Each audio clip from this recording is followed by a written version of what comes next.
Today we are talking about line of action. So I just want to say really quickly with this intro, line of action is one of those things in art where, yeah, there's some rules to it, but just like other things that have rules in art, it's 100% made to be broken, turned into your own creative liking, and you can do whatever you want with it.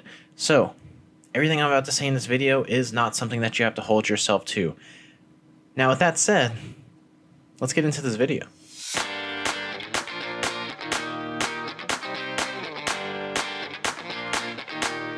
So what exactly is line of action?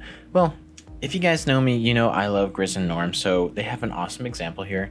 So let's kind of zoom in on a couple moments on this page and see if we can figure it out. So first thing, we can see that it's kind of a way of further adding some animation, some liveliness to our picture.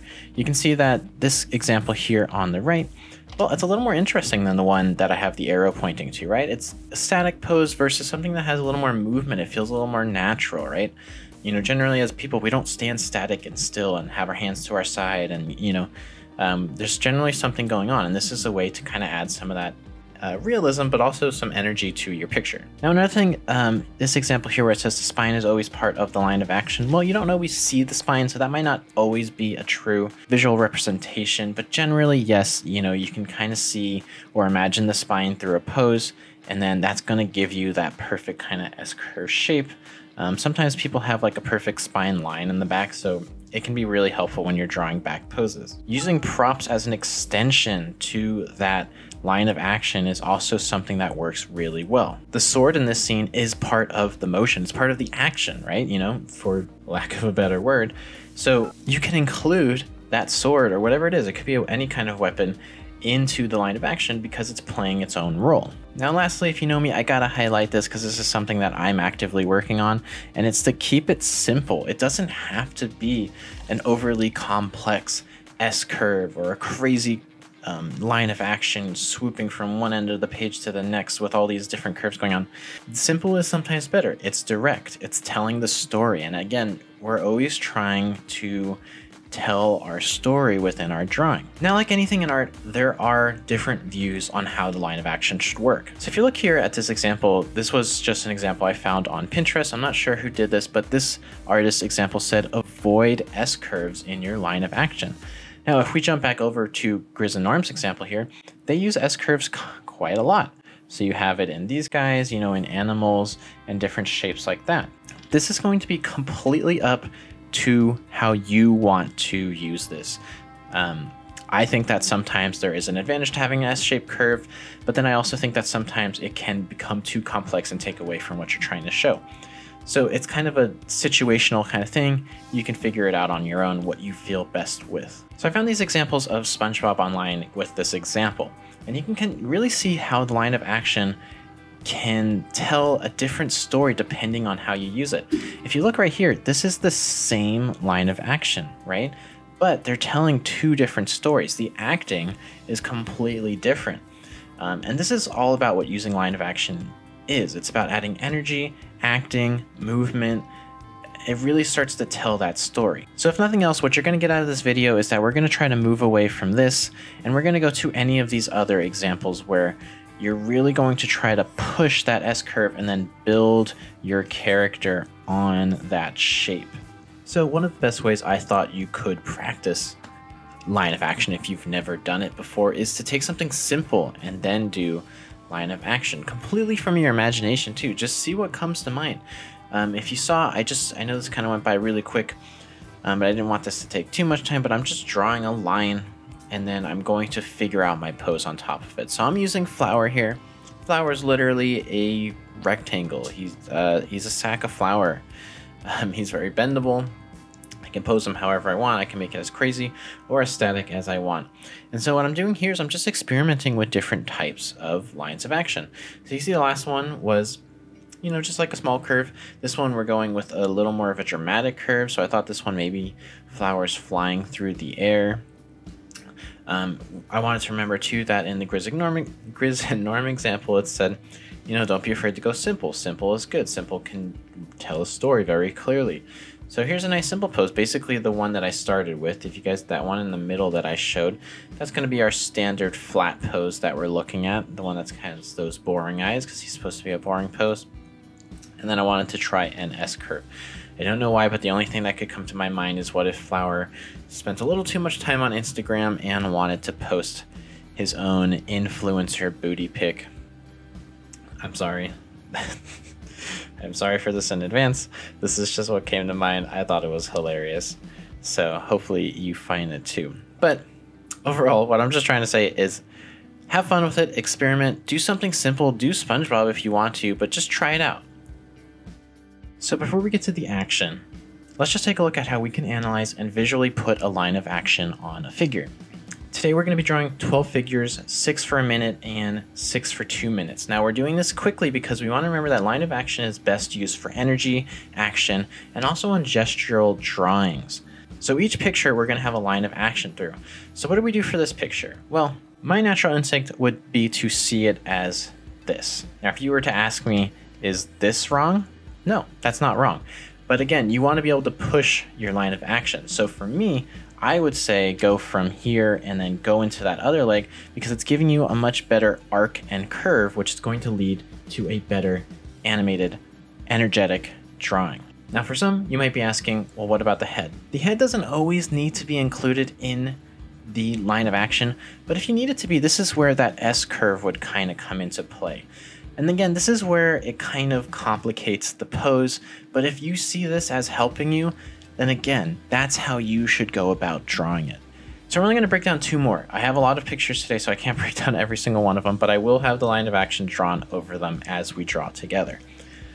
I just wanted to show a couple examples. So for this one, I think this one has a pretty obvious curve, right? It's coming through here and then through the knee. Now, I would go as far as to say as some pictures have 2 lines of action. While this is important and we captured this line of action, I would say another line of action is happening right here through the arms. I'm capturing this because those arms are bringing a lot of movement and balance to this pose that this guy is giving us. So we want to be able to include that within our picture. All right, lastly, we have this kind of heroic pose. And the reason I wanted to choose this is because I think it gets confusing because she doesn't have weight on any one foot. She has it on both feet. So what do? Where does the line of action go? Does it go this way? Does it go this way? Well, either one of those is correct if you feel like that's going to get you the best pose.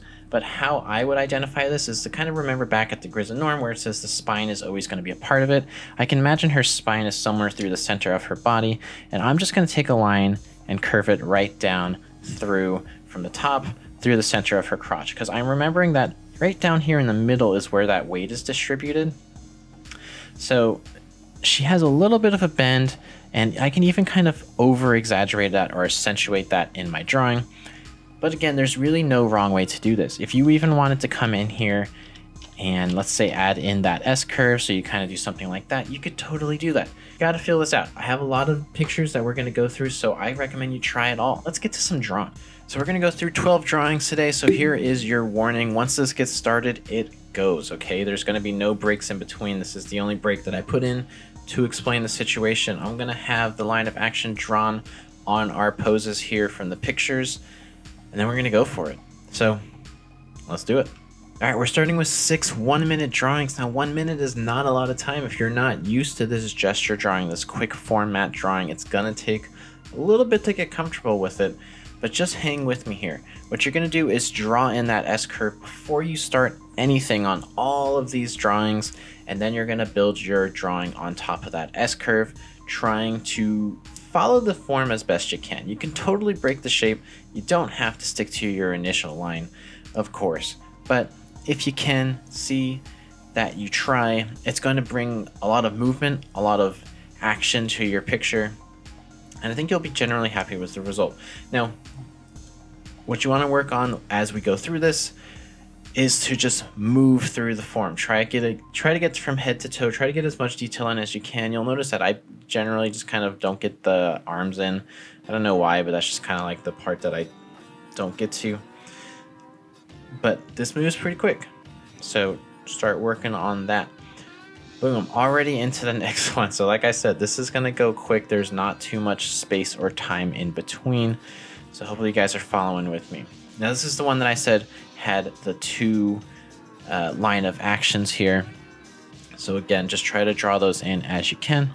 And again, gesture drawing is not about proportions. It's not about anatomy. It's not about hyper detail. It's not about hyper realism. It's not about shading. It's about the story of the gesture. It's about getting the pose, getting a gesture of the pose, right? So as long as you have something that resembles your reference, what you're looking at, and you're following that curve, the example that we're using today, that line of action to create this nice bend in your drawing, your figure today, you're going to be getting exactly what you need. All right, next figure up here. So remember, this one has the weight distributed in the middle in between her 2 feet. So I was just doing that curve straight down the center. Again, if you guys want to do the S curve, totally up to you. If you want to have that curve go out to one leg, you can totally do that too. For this one, I was really just thinking wide stance, kind of exaggerated legs. This is definitely your chance if you are someone that struggles with exaggeration to just kind of like let yourself draw some crazy lines. The legs don't even have to make sense. Start with a stick figure, start with, basic shapes, whatever you want to do. You're just trying to get a form of the gesture down at the end of the day. So you're just trying to kind of resemble the pose. And everything we're trying to do here is just all about that line of action.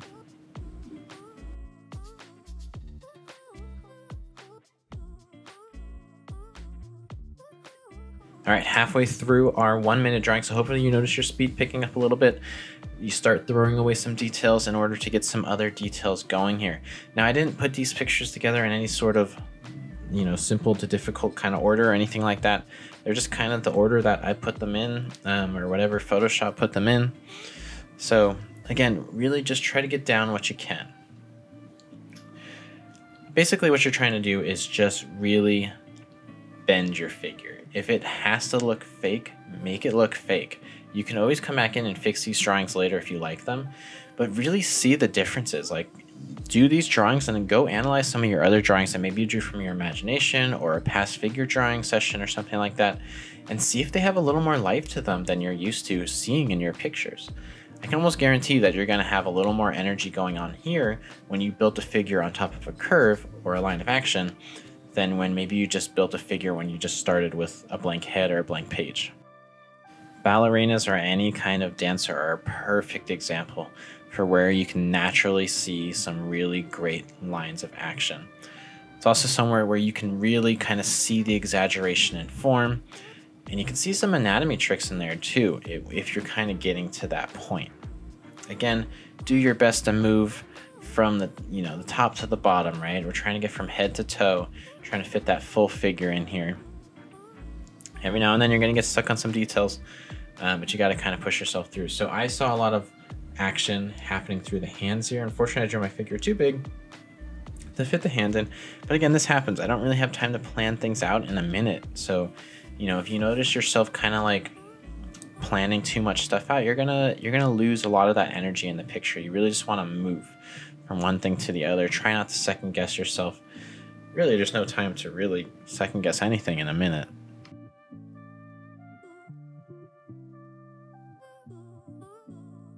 All right, last 1 minute pose before we go on to our 2 minutes. So I'm gonna let the pose speak for itself here. I'll shut up for the rest of this 50 seconds and let you guys draw.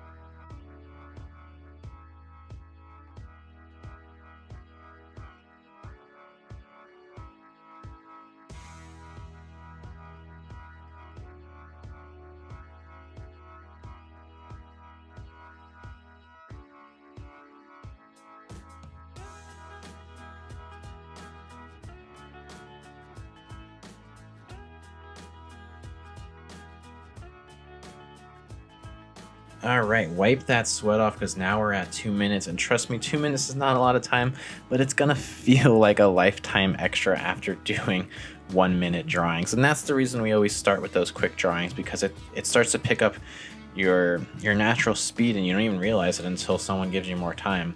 And you're like, wow, I really have time to move through this figure now. So I chose this pose. I might have used this pose in past videos, and you might see some of these pictures in past videos that I used today. But remember, because it's all about simplicity in some of these poses.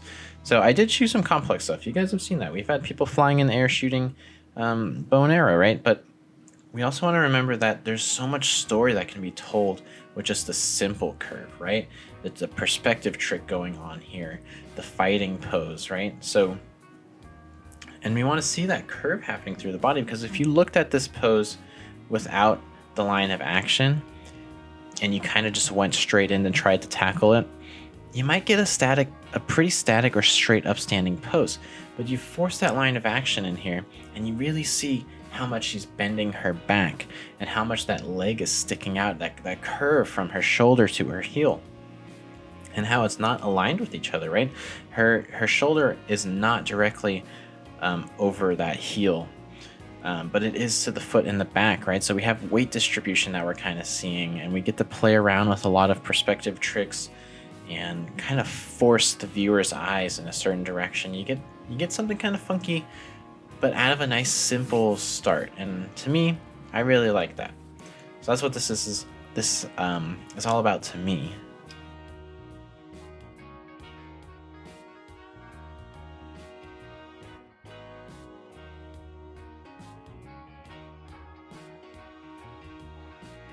A great way to practice S-curves is to practice on nude figures, but you know, I want to make this as accessible to everybody as I can. So we're drawing from clothed figure here.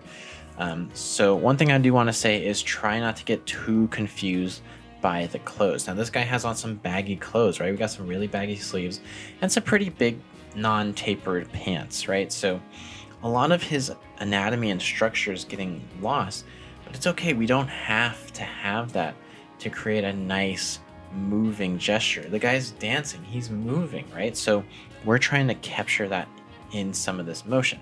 And you can see I really exaggerated my curve going all the way out to the side. It's, you know, on the left here we have a natural kind of backward C, and then for me I really elongated the bottom of that C shape, and I kind of noticed that within my drawing. But I almost like it to kind of push that form. You know, this guy was holding this pose, so although it's kind of like hinting at motion, he was holding it for the camera, for the picture. So you never know, like maybe stepping from this to the next dance move, he could become off balance. His foot could go off center with his head. Here he's kind of balancing that pose with a little bit of weight distribution, where you can see that foot that's closest to us is almost right underneath his nose. Which is going to be a weight distribution thing, and where weight sits and how we kind of keep ourselves upright. But here I wanted to push that. Remember, it's kind of like that SpongeBob example. Line of action leads to acting in your pose. How can you act out something and push it, right? You want to push that emotion, push that expression, whatever you're doing, really exaggerate that form.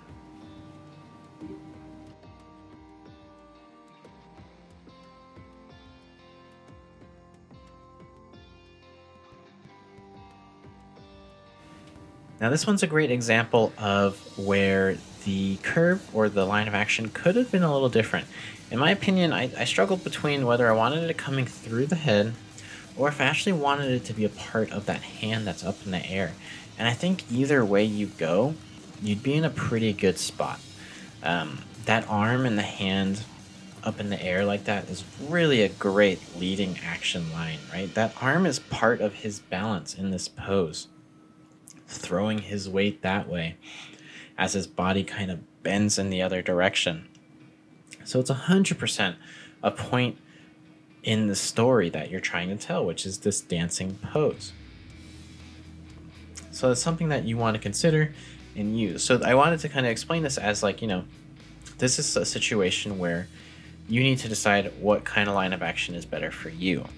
Do you want yours to go through the arm down to his foot, or do you want it to go through the head like I did? I kind of defaulted for the idea of like I'm following the spine line a little bit, imagining that spine through the body, because obviously we're not looking at him from the back, but this is kind of like where I could imagine his spine kind of traveling through.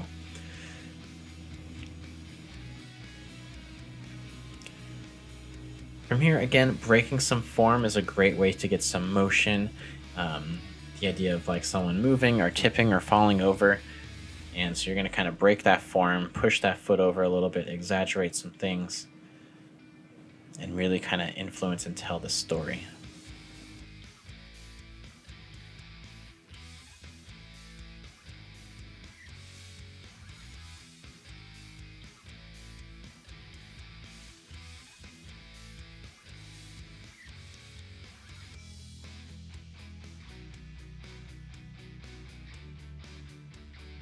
So other than dancers, people in the air are a great way to see line of action flowing through something. Someone going through the air, even if it's just a plane jump or an action-based jump like this guy looks like he's about to swing his weapon into someone, is going to be the literal definition of line of action, right? He is in action, he's in motion.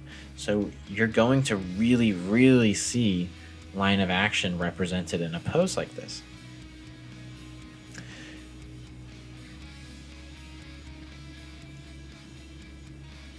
Now, something that I want to talk about with this picture is when I was drawing it, the pose that I ended up going with, my leg ended up being a little bit higher than the line of action. This was something I was talking about in the beginning, where you don't have to get stuck to the line that you gave yourself. The line you gave yourself, it's an indication of where something might go. And I am following the idea of that curve still. I'm just not building on top of it like it's a hard wire and I have to stick to it, right? So if anything, I further exaggerated the pose to even tell that story just a little bit more. Maybe if you could think about it in a story sense, like it's like where he would be if he started to swing down a little bit more. So again, I just wanted to show that as an example of, you know, you're drawing a line of action on a blank piece of paper, and then you're going to start drawing a pose. That line of action might not be the exact path you want to follow. Just think of it as a good indicator to how you can kind of tell that story.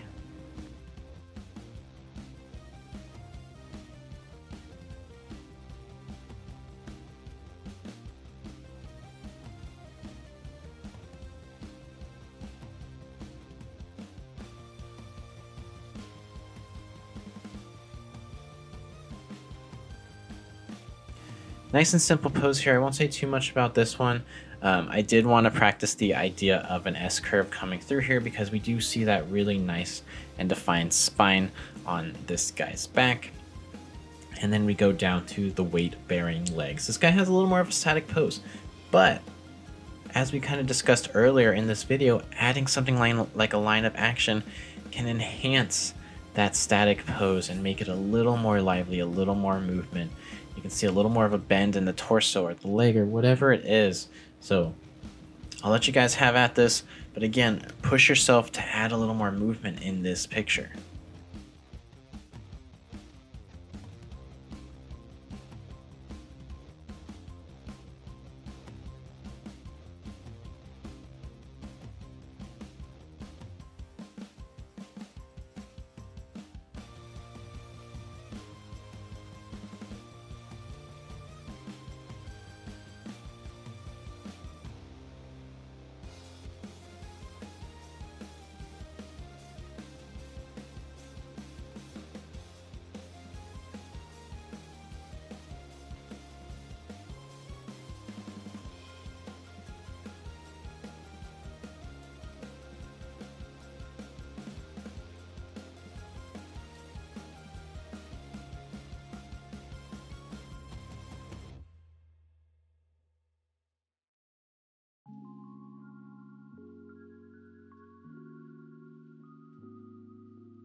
For those of you who followed me for a while, you might recognize this picture from one of the clothed figure videos that I did. Now, this is a pretty simple pose, right? There's not too much going on. You think that the line of action is pretty obvious. What I wanted to do is show you an example of like, this is the line of action I was suggesting, but is it the only one you can do for this picture? Absolutely not, right? You know, you have that line that comes down, but then it could totally S-curve down into that foot that is a little bit going away from us.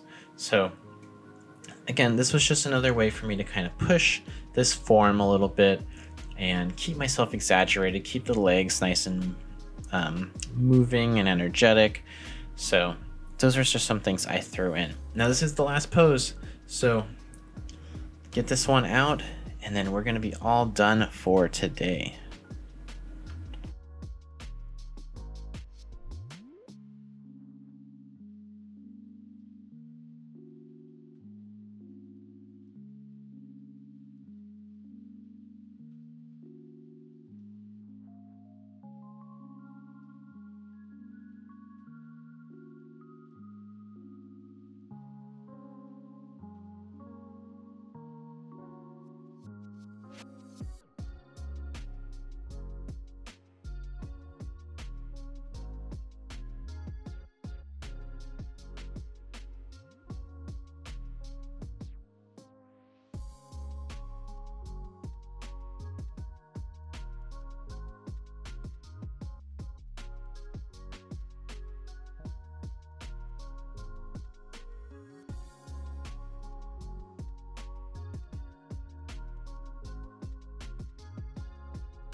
I hope you guys enjoyed this little gesture drawing, figure drawing session with me today.